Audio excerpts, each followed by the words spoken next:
Teknologi telah membawa manusia ke dalam era digitalisasi dan modernisasi, tidak terkecuali pada layanan informasi pertanahan, sesuai dengan yang disampaikan oleh Menteri Agraria dan Tata Ruang Badan Pertanahan Nasional Bapak Sofyan Djalil dan telah dijelaskan secara gamblang melalui Peraturan Menteri Agraria dan Tata Ruang Badan Pertanahan Nasional Nomor 5 Tahun 2017 tentang Layanan Informasi Pertanahan Elektronik.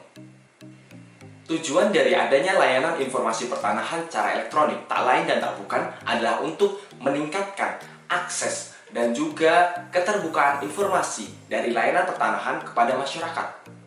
Salah satu fokus utama dari pemerintah saat ini adalah optimalisasi pemanfaatan layanan informasi pertanahan untuk mendorong kemajuan berbagai sektor.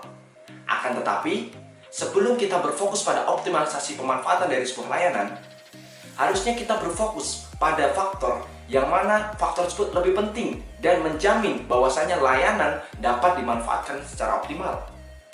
Faktor tersebut adalah keamanan dan ketersediaan dari layanan itu sendiri. Kita pasti sudah sering mendengar terkait dengan peretasan, serangan siber, data breach atau kebocoran data milik layanan dari instansi pemerintah ataupun swasta.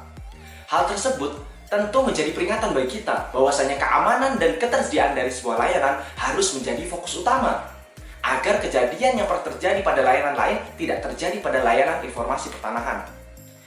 Oleh karena itu, maka saya, Guntur Satria dari Politeknik Siber dan Sandi Negara akan memaparkan strategi peningkatan keamanan dan ketersediaan layanan informasi pertanahan elektronik melalui video ini.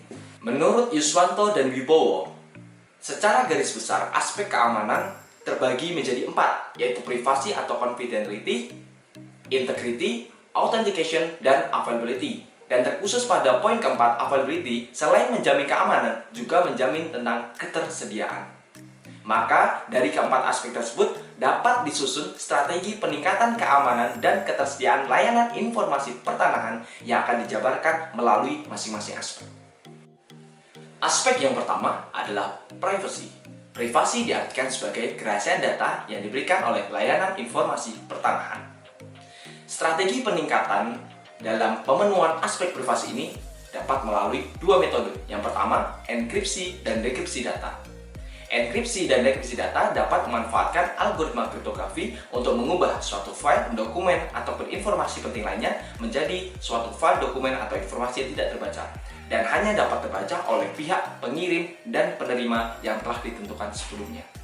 Apabila Kementerian ATR BPN ingin menerapkan penggunaan enkripsi dan dekripsi data, maka dapat bekerja sama dengan Badan Siber dan Negara dengan memanfaatkan aplikasi Selection dan Spam Code. Metode yang kedua adalah pembatasan akses kontrol. Pembatasan di sini diartikan bahwasanya akses terhadap layanan informasi pertanahan dibatasi terhadap pihak-pihak tertentu, baik itu file, dokumen, ataupun informasi penting lainnya. Penerapannya dapat menggunakan pengunci ataupun password dari software pihak ketiga seperti Microsoft Office, WPS Office, dan juga aplikasi lainnya. Dengan penerapan enkripsi dan dekripsi data dan juga pembatasan akses kontrol, maka tingkat kerahasiaan dan juga keamanan dari sebuah data yang disediakan oleh layanan informasi pertanahan akan semakin terjamin.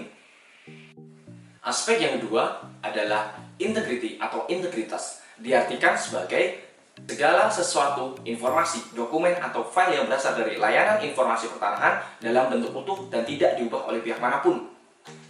Peningkatan untuk pemenuhan aspek dari integritas sendiri dapat memanfaatkan tanda tangan digital. Dengan menerapkan tanda tangan digital pada dokumen-dokumen resmi yang dikeluarkan oleh Kementerian ATR BPN, maka akan semakin meningkatkan keamanan dari data, dokumen, ataupun file yang diberikan oleh layanan informasi pertanahan. Tindakan seperti pemalsuan data ataupun manipulasi data, dokumen, dan file yang berasal dari layanan informasi pertanahan akan dapat diminimalisir. Apabila Kementerian ATR BPN ingin memanfaatkan tanda tangan digital dan mengaplikasikannya pada dokumen-dokumen yang dikeluarkan oleh Kementerian ATR BPN, maka Kementerian ATR BPN dapat bekerja sama dengan Balai Sertifikasi Elektronik Badan Siber dan Sandi Negara. Aspek yang ketiga adalah authentication atau autentikasi. Diartikan bahwasanya terdapat jaminan bagi penerima informasi, dokumen, atau file dari layanan informasi pertanahan bahwa sumber dari yang mereka dapat itu terpercaya. Penerapannya dapat menggunakan tanda tangan digital, sama seperti dengan aspek integritas. Dengan penerapan tanda tangan digital yang dapat diaplikasikan melalui dokumen-dokumen terkait yang dikeluarkan seperti surat edaran dan juga surat-surat penting lainnya, maka akan semakin meningkatkan trust atau kepercayaan masyarakat terhadap layanan informasi pertanahan. Aspek yang keempat atau yang terakhir adalah availability atau ketersediaan. Ketersediaan diartikan sebagai bahwasanya layanan informasi pertanahan elektronik atau digital dapat selalu diakses dan juga tersedia kapanpun dan dimanapun. Strategi peningkatan ketersediaan dari layanan informasi pertanahan elektronik dapat diterapkan dengan manajemen sistem backup atau pencadangan. Untuk apa saja yang harus dicadangkan? Di sini saya baginya menjadi dua. Yang pertama, pencadangan sistem.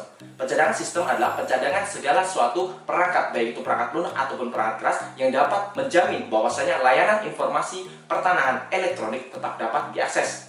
Hal yang dapat dilakukan adalah yang pertama dengan membangun server cadangan. Kemudian yang kedua dengan membangun DRC atau Disaster Recovery Center. Kemudian yang kedua adalah pencadangan data digital. Pencadangan data digital bertujuan agar data digital tetap dapat diakses kapanpun dan dimanapun melalui sistem layanan informasi pertanahan. Pencadangan data digital dapat dilakukan dengan yang pertama, yaitu mencadangkan data digital melalui penyimpanan awan atau cloud. Kemudian yang kedua, melakukan pencadangan data digital melalui hard disk. Dengan menerapkan pencadangan data digital dan juga pencadangan sistem, maka apabila suatu saat layanan informasi pertanahan mengalami peretasan, serangan siber, kecelakaan, ataupun insiden yang tidak diinginkan lainnya, maka layanan informasi pertanahan tetap dapat berjalan dan apabila terjadi kehilangan data, maka akan dapat segera di-recovery. Hadirnya layanan informasi pertanahan secara elektronik atau digital merupakan sebuah digitalisasi dari layanan informasi pertanahan yang pemanfaatannya harus kita optimalkan. Akan tetapi, sebelum berfokus pada optimalisasi layanan informasi pertanahan, kita harus memastikan bahwasanya keamanan dan ketersediaan dari layanan informasi pertanahan itu sendiri dapat terjamin. Sekali lagi, optimalisasi pemanfaatan layanan apapun, baik itu layanan informasi pertanahan ataupun layanan lainnya, untuk mendorong kemajuan berbagai sektor sangatlah penting. Akan tapi, jaminan akan keamanan dan ketersediaan dari layanan juga merupakan fokus yang harus diutamakan. Apabila keamanan dan ketersediaan dari layanan yang akan dioptimalisasi sudah terjamin, maka pemanfaatannya untuk mendorong kemajuan berbagai sektor, baik itu ekonomi, pembangunan berkelanjutan, tata ruang, dan lain sebagainya, maka akan dapat dimaksimalkan.